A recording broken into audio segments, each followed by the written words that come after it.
और आज का टॉपिक है हमारा काल। काल मतलब क्या? जो हो रहा है या जो होने वाला है या जो कर रहे हैं। वैसे भूतकाल, भूतकाल वही, ये वो वाला भूत पे मत जाना, ये स्टडी वाला भूत है, हमारी पढ़ाई में भी ऐसे टॉपिक है।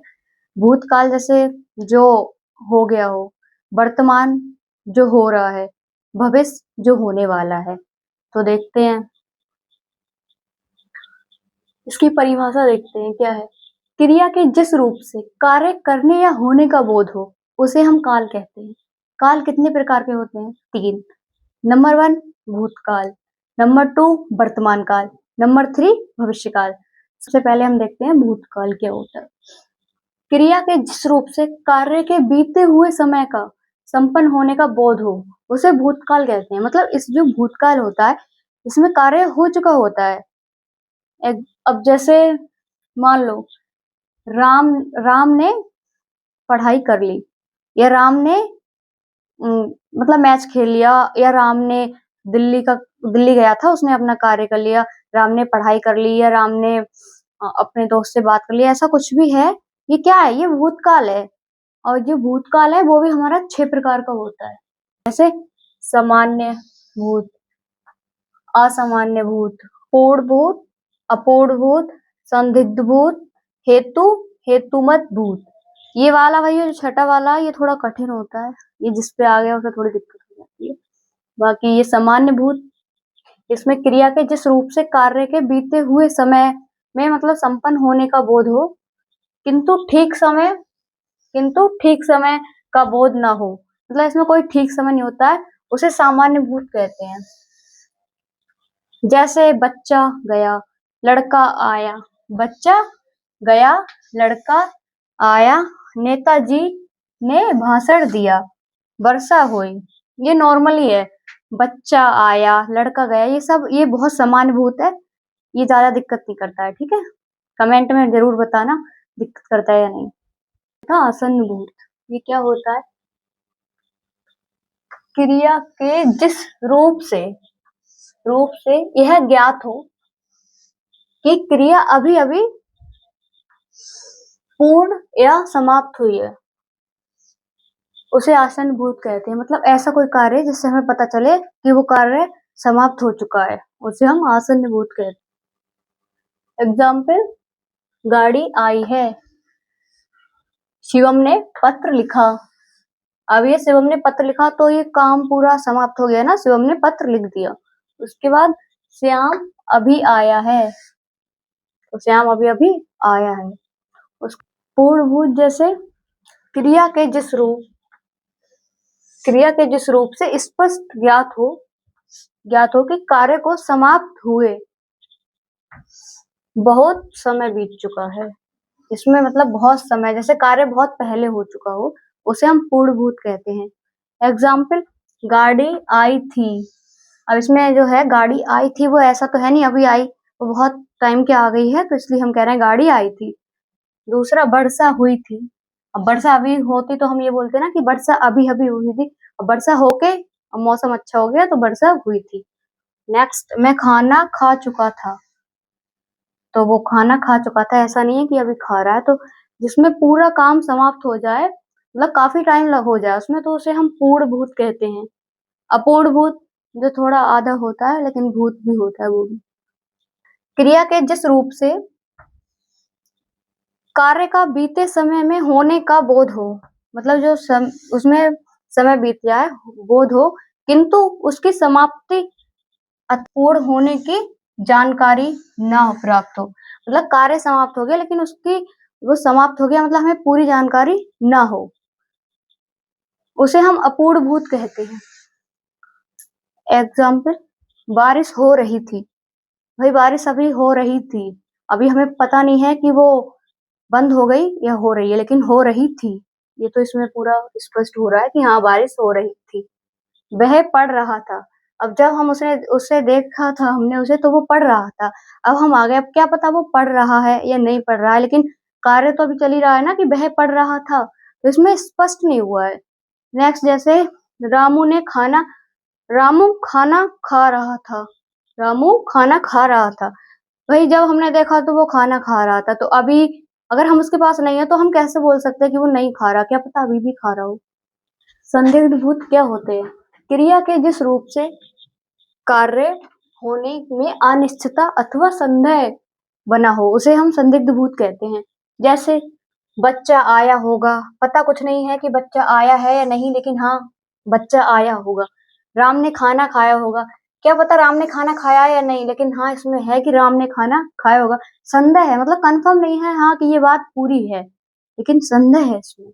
मैंने वही सामान रखा होगा, मतलब मैंने वही सामान रखा होगा, क्या मुझे पता नहीं है कि हाँ मैंने वही सामान रखा है, लेकिन मुझे याद है कि हाँ मैंने वही रखा होगा, मतलब कंफर्म नहीं है।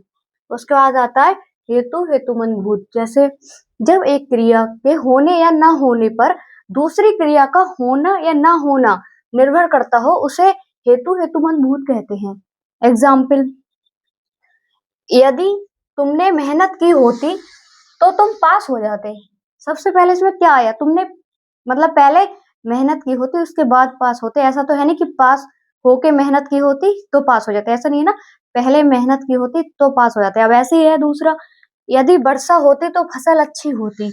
मतलब अगर लोग कहते हैं कि यार इस बार वर्षा हो जाती तो हमारी फसल अच्छी हो जाती, मतलब इसमें पहले अच्छा काम होता उसके बाद ही तो अच्छा होता। अब इसमें जैसे पहले मेहनत की होती तो पास हो जाते, ठीक है। इसके बाद आता है हमारा वर्तमान काल। जैसे क्रिया के जिस रूप से वर्तमान समय में संपन्न होने का बोध हो उसे वर्तमान काल कहते हैं। जैसे मैं विद्यालय जाता हूँ, सोहन खाना खा रहा है। और ये वर्तमान काल है, इसके 5 भेद होते हैं। जैसे सबसे पहला सामान्य वर्तमान काल, तात्कालिक वर्तमान काल, पूर्ण वर्तमान और संदिग्ध वर्तमान और संभाव्य वर्तमान। सबसे पहले आता है सामान्य वर्तमान। क्या होता है? क्रिया का वह रूप जिससे क्रिया का वर्तमान में होना पाया जाए, मतलब क्रिया का होना पाया जाए उसे समान वर्तमान कहलाता है, मतलब वो समान वर्तमान कहलाता है, यह कहते हैं। एग्जाम्पल, राम पढ़ता है, बच्चे खेलते हैं। राम पढ़ता है मतलब राम पढ़ रहा है तो क्रिया कर रहा है ना, पढ़ता है। उसके बाद आता है तात्कालिक वर्तमान, इसे हम अपूर्ण वर्तमान भी कहते हैं। जैसे क्रिया के जिस रूप से कार्य के होने या करने का निरंतरता का बोध हो उसे हम अपूर्ण वर्तमान काल भी कहते हैं, ठीक है। एग्जाम्पल, पक्षी उड़ रहे हैं, लता गा रही है। ये काम हो रहा है, मतलब लता गा रही है तो गा ही रही है कंटिन्यू। और पक्षी उड़ रहे हैं तो मतलब उड़ रहे हैं, ये नहीं कह सकते हम कि पक्षी रुक गए। ऐसे ही लता गा रही है तो कंटिन्यू गा ही रही है, मतलब काम बंद नहीं हुआ है।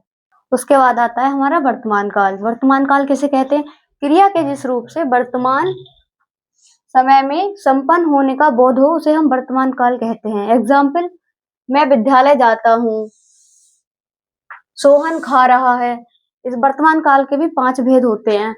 सामान्य वर्तमान, तात्कालिक वर्तमान, पूर्ण वर्तमान, संदिग्ध वर्तमान और संभाव्य वर्तमान। सामान्य वर्तमान क्या होता है? क्रिया का वह रूप जिससे क्रिया का वर्तमान में होना पाया जाए उसे सामान्य वर्तमान कहलाता है, मतलब वो सामान्य वर्तमान कहलाता है। जैसे राम पढ़ता है, बच्चे खेलते हैं।